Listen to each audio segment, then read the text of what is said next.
नमस्कार स्वागत करुच्ची आज मुख्य गुरुत्वपूर्ण खबर को आपण मानकु दर्शक बंधु एबे आमर हस्तगत होइतिबा खबर रही पाणीपाग संपर्कित बा भयंकर शीतलहरी संपर्कित वर्षा संपर्कित एवं तुषारपात संपर्कित। तेबे राज्यर केउ केउ स्थान को वर्तमान रही वर्षा संभावना एवं तुषारपातर संभावना बा घन कुहुड़ी संभावना एवं से केउ केउ स्थान को येलो वार्निंग जारी करिछि पाणीपाग विभाग।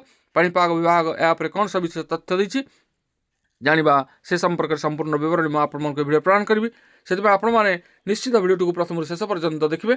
जदि वीडियो भल लगे पाखे लाल बटन निश्चित सब्सक्राइब करेंगे पाखे आसुवा बेल आइकन बजाइदेवे और ऊपर आसुवा ऑल नोटिफिकेशन पर क्लिक कर भूलें जहाँफल एवं वीडियो सर्वप्रथम आपण निकट में पहुँच पार।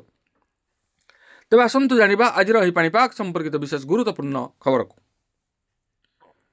सारा देश में पाग द्रुत गति परिवर्तन हो आगामी 24 रु 48 घंटा मध्य अनेक राज्य चैलेंजिंग सब्यस्त हो पारे।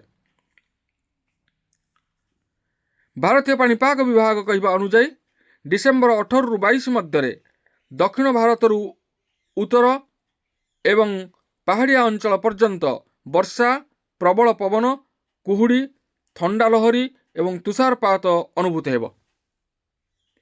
निरंतर सक्रिय पश्चिमी विस्तार जोगु ठंडा वृद्धि पाइबार संभावना रही।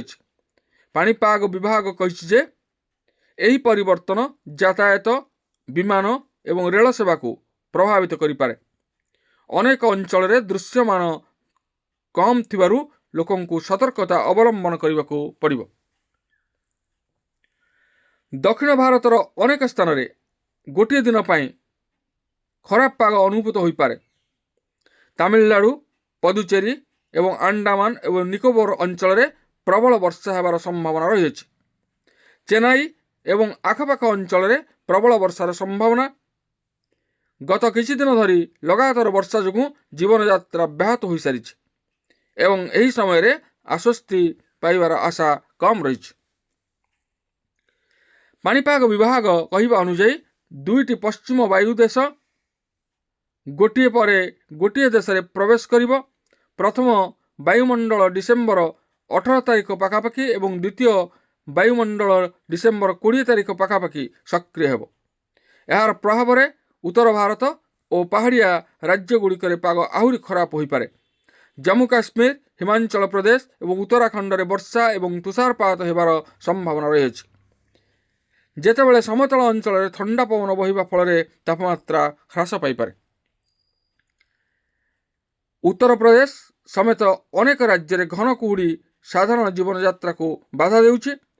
सकाळे दृश्यमानता गुरुतर भाव में ह्रास पाउछि जहाँफल सड़क एवं रेल चलाचल प्रभावित होउछि। अनेक ट्रेन विलंब चलुछि एवं केतेक को बातिल करा जायछि। तेबे राज्यर अनेक जिले में प्रबल ठंडा और कुहुड़ी संपर्क में पाणीपाग विभाग सतर्क सूचना जारी करिछि। दर्शक बंधु आमे वर्तमान देखुचे पाग किभली भाव रही दिन को दिन ठंडा बढ़िबार लागिछि। तेबे पाणीपाग विभाग जेहेतु आकलन करिछि विभिन्न स्थान में प्रबल वर्षा पवन होबार मध्य संभावना रही हुए तो ताहा सत्य हो पारे ताहा समय आसले आमे जानि परिबा। तेबे ए थिला आज पाणीपाग संपर्कित एक विशेष गुरुत्वपूर्ण सूचना। आज एतिकी पुणी देखा आगामी भिडियो रे। रहुछि धन्यवाद।